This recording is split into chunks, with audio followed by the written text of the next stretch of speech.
Okay, we were working on 2A at the top of page 2 on lesson 5B. We were describing why the graph is continuous. So if you look at the given table, we said that the reason we picked it was continuous is because decimal makes sense. I can work 1.3 hours, I can work 2.7, I can work 4.3, and so on. When you're clocking in and out on a time clock, rarely is it going to be whole number hours. So we were just getting ready to describe that. This graph represents continuous data because the number of hours worked, which is the input value or X value, can be given in decimal format. So because the number of hours worked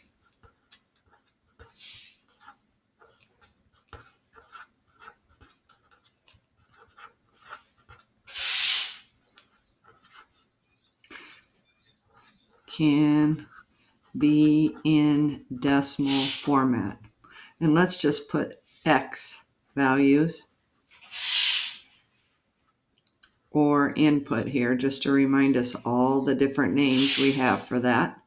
So we don't care about the Y values, what format they can be in. We only care about the X values when we're looking at continuous or discrete. So this graph represents continuous data because the number of hours worked, X values or input, can be in decimal form. Or you could say decimals make sense. There's so many different ways to say it, but you do have to be able to write it in full sentences for your test as well.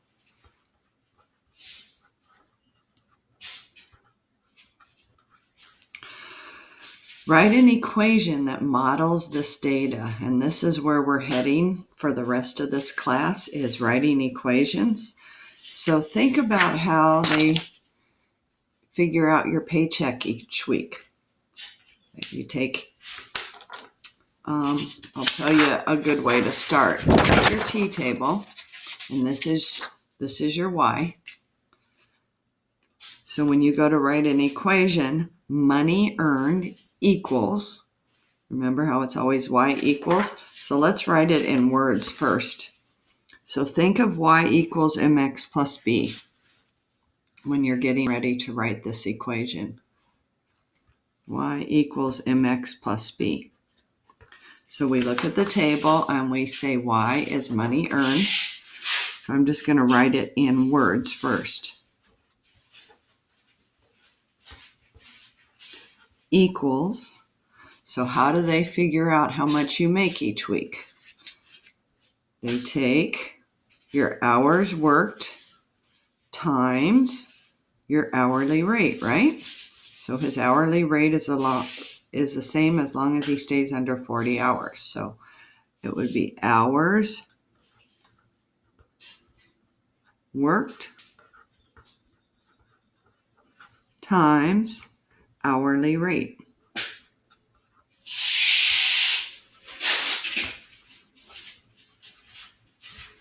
So does that make sense? That's how your paychecks are figured out, right? I worked 5 hours and I get paid $10 an hour, so I made $50. 5 times 10. So money earned, what would be a good variable for that? M for money. So M equals, and I do this a lot when I'm asked to make equations. First, I write it in words where it makes sense. Okay, the money on my paycheck equals the hours I worked times my hourly rate. Then I turn it into variables. So M is money earned, hours worked. We could say H times the hourly rate. Because we know we can only have 2 variables, so we need to know one of these. So can you look at this table and tell what the hourly rate is? 1 hour, $7.15. This is a little outdated, huh? So does everyone agree that this would be the hourly rate since they made that much in 1 hour? So in place of hourly rate, we'd write 7.15. So if they give you how much they earned, you put that in for M. If they give you how many hours you worked, you put that in for H. So that would be our equation. Use your equation or your graph to predict what Mark's salary will be if he works 40 hours. So here's our equation. M equals H times 715. And does everybody agree? We'll be putting in 40 here. And that's why I always use letters that make sense for what I'm working on, because if I use a generic like say X and Y, how do I know whether to plug in for X or for Y? But when I use letters that make sense, M is money worked, H is hours worked, then it makes sense and it's easy to know where to plug in. So M equals 40 times 7.15, and then we can get our calculator out. 40 times 7.15, and we get 286. And remember, all word problems do have to be labeled, so that'd be $286 for 40 hours.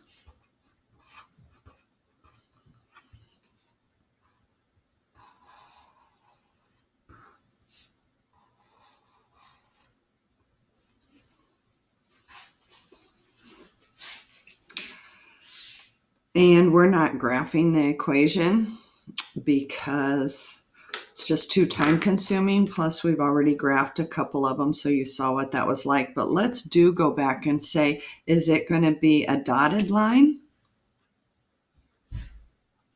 Or points, I should say. Or is it going to be solid? So continuous means solid, right? So it's going to be a solid line. So discrete is dots. So think of DD, discrete, dots. Continuous is a solid line. Okay, let's finish up this last one. If Mark's employer has a policy of rounding up work hours to the nearest 1/2 hour, which of the previous 4 answers would be affected? So 1, 2, 3, 4. So he's only going to do 1/2 hours. So he's going to do 1, 1.5, 2, 2.5, 3, 3.5. So if he's only going to do certain points, he's not going to let you work 3.7, or you can work 3.7, but he's going to round it up to 4. So this is what your hours would look like now. 0.5 or 1 or 1.5 or 2 or 2.5, so on. So if there's only certain hours you can work, is that still going to be a continuous graph? Continuous means I touch every number, 0.1, 0.2, 0.3, 0.4, 0.5, and I'm not going to be. I'm going to have to jump.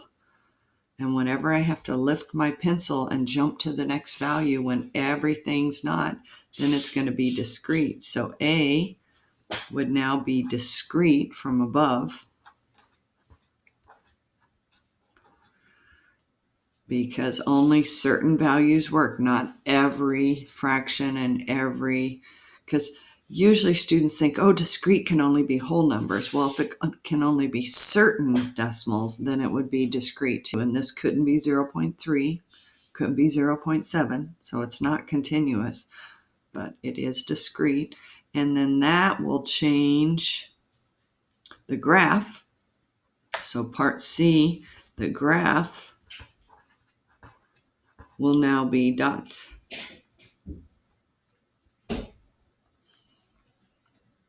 So it's going to be discrete data, and now the graph will be dots because it is discrete data. So those are the ones that will be affected, and how. So I already wrote how. The continuous turns to discrete because now not every x value makes sense, And because it's discrete, now it's going to be dots. Okay, let's go ahead and look at the next page. Trip to the Grand Canyon again. So this is just kind of summarizing everything that we have learned so far. I always like to go back and kind of talk about it again. So this is Lesson 5, student page C. So what is the difference between a continuous variable and a discrete variable? So continuous variables are what?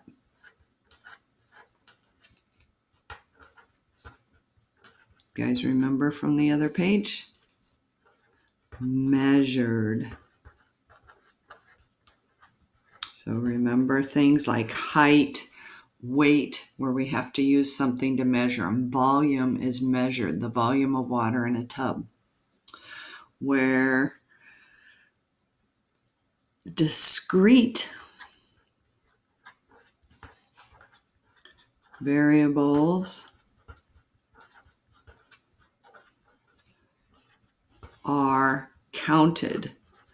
Count how many apples you pick. Count how many people are at the wedding. Count how many sodas you bought at the store. So that's the difference. So continuous is weight, height, and so on. Where discrete is counting people, apples, so on.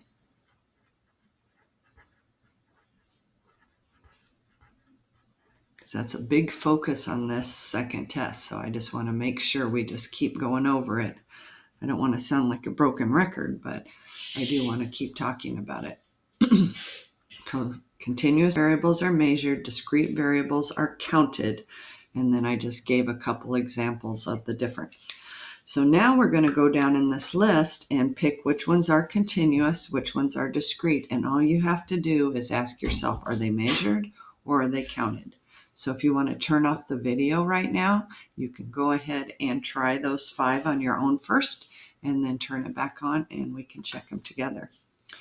So hair color, I don't count hair color. It's measured, so that would be a continuous variable.